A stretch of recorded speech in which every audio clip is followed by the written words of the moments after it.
Real TV Sports. Okay, the money on the way. It'll lay by the first. Welcome to Real TV Sports. This is our Best Bets podcast. I'm with Derek, and Lewis is normally going to be here, but he is sick. All right, so here's what we're going to talk about today. We're going to be talking about week 1 of the NFL. This podcast will entail the bets that we think are the best, but if you want all of our plays, join our Discord. The link is below, and it's free for now. So you want to get in there, you'll get all of our plays, our unit sizes, and stay to the end for a free Well Yeah Bud parlay. So let's get right into it with the 1 o'clock slate. Kicking off the 1 o'clock slate, Vikings Giants. I like Justin Jefferson 70 plus yards or over 80.5 if you're feeling a little bit risky. I think that line is extremely low for Justin Jefferson. The guy's quarterback proof. He put up 3 straight 100-yard games with what's-his-face last year? Nick Mullins. Nick Mullins, Yeah. That's who it was. I mean, another reason for that is just Jefferson went over that in 7 out of 10 games he played last year, and the Vikings have a good pass block, so Darnold's going to have a lot of time. And like Matt said, he's quarterback proof anyways, but everything just kind of goes in the Falls into favor. place. Week 1, you could get some crazy lines because they don't know what's going to happen yet. But if you dig into it, eye test, even some eye test action, you could tell what's coming. So the first bet that I like for the 1 o'clock slate is the Cardinals plus 10.5 alt line. This does bring your odds down a little bit. It brings them to minus 190, and that's a little expensive, $190 to win 100. But I think it's a beautiful parlay piece. I think that they're easily going to cover 10.5, and I think that they could even win, but I wouldn't bet the money line. Yeah, I mean, if you watched the last podcast, that was both of our upset for them to just win straight up. So I think if you're getting 10.5 points, that's definitely a really good bet. If you want to see that, you could go ahead and click the card in the upper corner, and it will bring you right to that video. The second thing I like in the 1 o'clock slate is from the same game. I like James Cook to get 60 plus rushing yards. That's at minus 135. The Cardinals had the last ranked run defense last year, and there's really no backups in Buffalo besides if you count Josh Allen. James Cook is just going to slam 60 yards, I think. Josh Allen's line is only at like 30, so they're banking on James Cook, I think. Yeah, I mean, looking at 32 for him, because that's low. Yeah, but week 1, you may not want to be putting your body on the line. You may want to hand it to your running back. You're going to see a little bit of a trend here with my plays, but my second play for the 1 o'clock slate is it's a little teaser parlay. You're going to take Brian Robinson, the rookie on the Jaguars, to score 25... Wait, it's Brian Thomas. It is. It's like a betting expert. Excuse my French.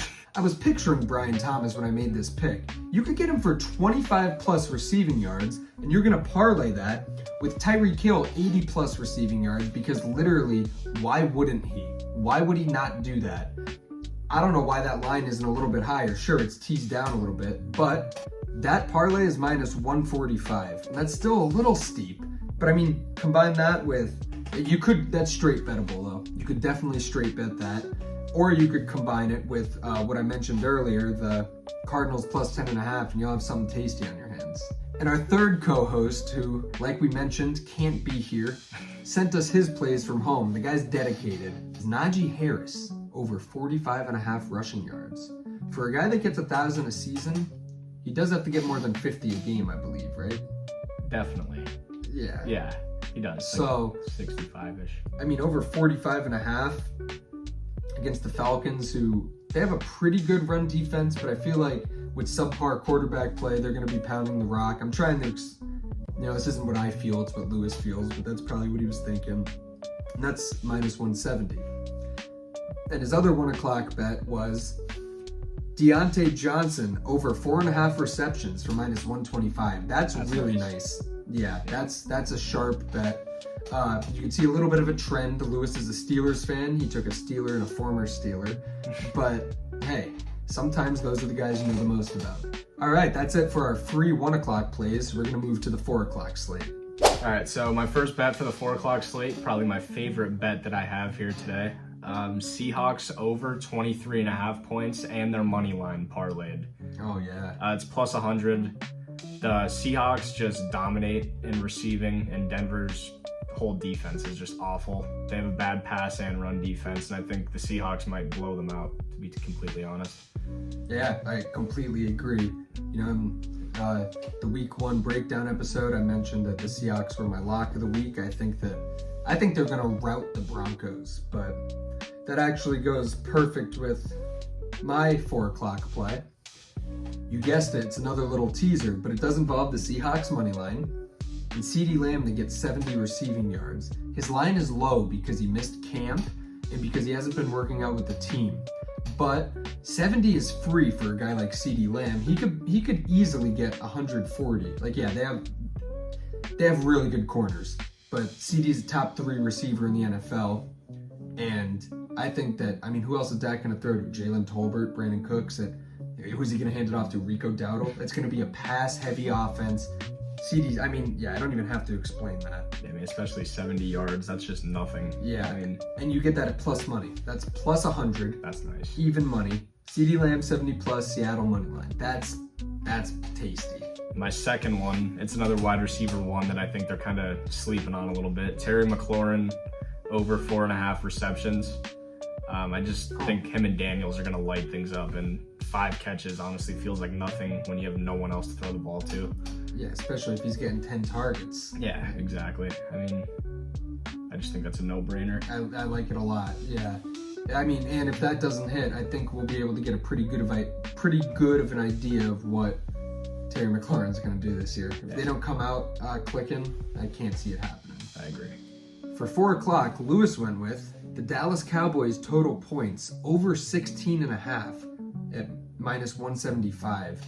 That feels disgustingly free. That's 2 touchdowns and a field goal. And with the kicker they have that's making 66 yarders in the preseason, they're going to be launching from like midfield. Like his field goal target line is going to be the 50-yard line. So they're going to get kicks up. 16.5 should be pretty good. Yeah, I mean, he can make 12 points by himself, and they just need 1 touchdown. Like, Yeah. That's probably going to happen. Yeah, I like that a lot, Lou. Good bet, Lou. That takes us into the first Sunday Night Football of the year. All right, I'll kick it off. Cooper Kupp over 5.5 catches. I just think that Stafford's favorite target is Kupp, even though there's a bunch of Nakua hype going around right now. Yeah. It's just, I don't know, it's not justified enough for me. Puka Nakua is a guy, when he got drafted in fantasy, I had to give like the little fist bump. Like, I did not want to be in a position to take him ever. Not that I don't like him, I just don't like him in the second round, but that's not what we're talking about. We're talking about Cooper Kupp being back and healthy. He's in mine as well. Not to spoil things, but yeah, that's why I like it. You said over 5.5 catches? Over 5.5 catches. Yeah. So I have him in a teaser, but I have him for 50 yards. If he's going to get 6 catches, he's damn well going to get 50 yards. So I really like him to get 50. I like Goff to throw 225 plus. His line is somewhere around 267, so 225 should be pretty risk-free. And I also like Kyren Williams to get 40. Now, this is a dodging the smokescreen play, my thought behind it. All the quorum talk, him returning punts. Cooper Kupp returned the punts in his Triple Crown year. He just wants his good players, McVay wants his good players to have the ball in their hands. And Kyren was, running back 2 last year? He was top 5. I mean, all purpose too, definitely. Yeah. So it's 40 plus rushing. Still though, I mean, that's low. Yeah, 40 rushing yards, he should get what he's against the Lions defense that is pretty good, but linebacker play was kind of subpar, if I remember, last year. Their D-line's not great either. Yeah. And Williams, I mean, he could get that in 1 run. Yeah. He breaks off a lot of runs too. Yeah, so that comes out to minus 105, so another right around even money. And yeah, I mean, if you're feeling really frisky and you parlay all of these, God bless you, but you'll probably get some pretty good odds for some pretty low lines. Yeah, I mean, the common thing here is that all these star receivers are just having extremely low catches, extremely low lines. You could easily parlay them and make some good money. Yeah. Lewis's Sunday night bet is Lewis's Sunday night bet is Jahmyr Gibbs, alt rushing yards 50 plus. I do like that a lot. Yeah, Jamira's a stud. Jamira Gibbs has been tearing it up last year. He had the little hamstring thing, but I mean, and they're going to split carries, but I mean, 40 yards, same thing for Kyron. Yeah. That's minus 140. Lewis's reasoning is Aaron Donald retired. The Rams also have a new defensive coordinator, so they might not be able to stop Jamira. And finally, which I think is the game of the week, we'll get into Monday Night Football. All right, and then this is a little bit of a weird bet. It's actually really, really weird. Monday Night Football, Aaron Rodgers' longest completion to go over 34.5 yards. Wow. The 49ers have a weak secondary, and the Jets have a lot of players that can make plays. Garrett Wilson, Breece Hall, he could just dump the ball off, and Breece could take it 80 yards. So Very true. Hear me out. Alan Lazard, he just finds him on a deep streak. You know, He can that's do his it. only catch, but he could definitely do it. they have Mike Williams too. I mean, deep ball threat. Yeah, Yeah. that's sharp. That's another sharp bet. That might be sharp play of the day, even though that's not a thing. If it was, it would be it. minus 115 too. Forgot to mention. Yeah. Is that parlayable?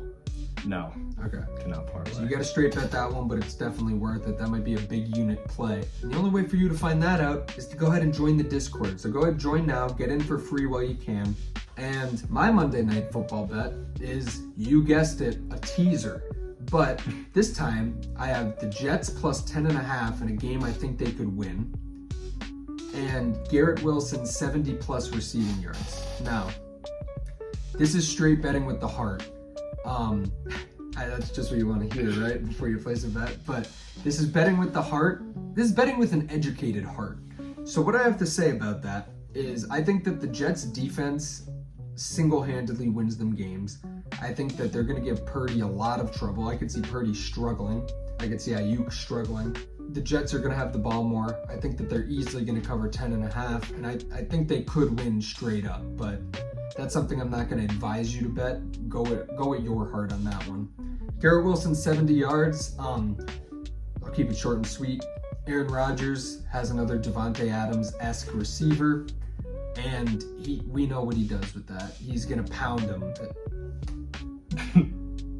He is going to get him the ball, and he's going to do it frequently. He's going to do it long distance. He's going to be looking for Garrett Wilson all night long. So that is plus 138, which is sexy. It's a sexy sprinkle. Yeah, I mean, there's no way the Jets get blown out. Their defense is just way too good. Yeah, And Rodgers is back. it's not going to happen. It's impossible. Unless Rodgers doesn't make it, then they're in loads of trouble. But at that point, is it worth watching the rest of the NFL season? No. Football's in shambles if Yeah. Rodgers goes down again. Lewis has Christian McCaffrey's alternate rushing yards 65 plus, which is minus 170, which is crazy when you compare it to like Kyron Williams, who was the second best, and you get him at less yards for a cheaper price. Just shows how good a guy like McCaffrey is. But he left an asterisk here. If you don't want to take McCaffrey due to him being banged up, he says you should go with an anytime touchdown for Deebo Samuel, because Ayuk wasn't at camp all summer. McCaffrey is dealing with a little injury. You're bound to see a Deebo touchdown. Now that's a play. I'm not a Deebo Samuel guy. I'm not either, but I can see what the he's logic. saying. Yeah, I see what he's saying.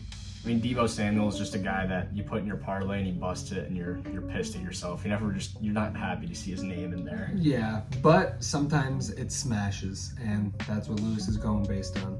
And finally, the moment you've all been waiting for, we're going to literally gift you a parlay that's free to hit. The Well Yeah Bud Lay. So, we all picked an absolute lock. It's our favorite bet of the day. Parlayed, good odds, good money. It's going to hit. You're going to take Jalen Waddle to get 50 plus yards, minus 210. Same reasoning as everything else. That's just extremely low. Yeah. It's just a lock. And, I love it. but it's a lock. Well, yeah, bud. Is Jalen Waddle going to get 50 yards? Well, yeah, bud. Lewis's well, yeah, bud, is Aaron Rodgers to throw 200 plus. We don't know the odds on this, but he said it's not too good. But I mean, is Aaron Rodgers going to throw for 200 yards? Well, yeah, bud. How shocked would you be if you were watching the game and you look at his stats and it's like Aaron Rodgers, 21 for 27 for 168 yards? That's not going to happen. I like it a lot. It's a good parlay piece. And I'm gonna send us home. Listen, normally I'll play it a little safer with the well yeah bud, but I feel so good about this play. The icing on the cake is a Garrett Wilson anytime touchdown at plus 140. Is he gonna score? Well yeah bud. And here's why. Actually, I already said it. I mean, it's another Devontae Adams for Rodgers. He's gonna literally feed him the ball. It's just one of those things, if you don't bet it and he scores, it's like, well, of course he was gonna score. I don't know, I really think he's going to. They're gonna put him in different spots, get him different looks, and yeah. So the well yeah bud lay comes out to plus 336. Juicy, sexy. Wow, that's a good bet. Well yeah bud, that's your free parlay. I'm not saying if you want to say anything. Dude. It's a lock. Yeah, bud. We said it once, we'll say it again. Join that Discord. You'll get all of our plays, you'll get our unit size, and you'll get to see how we're doing. And we're going to display our records. You're not going to want to miss out. So hit that like, hit that subscribe, check out our week 1 breakdown, and we will see you guys in the next episode next Saturday.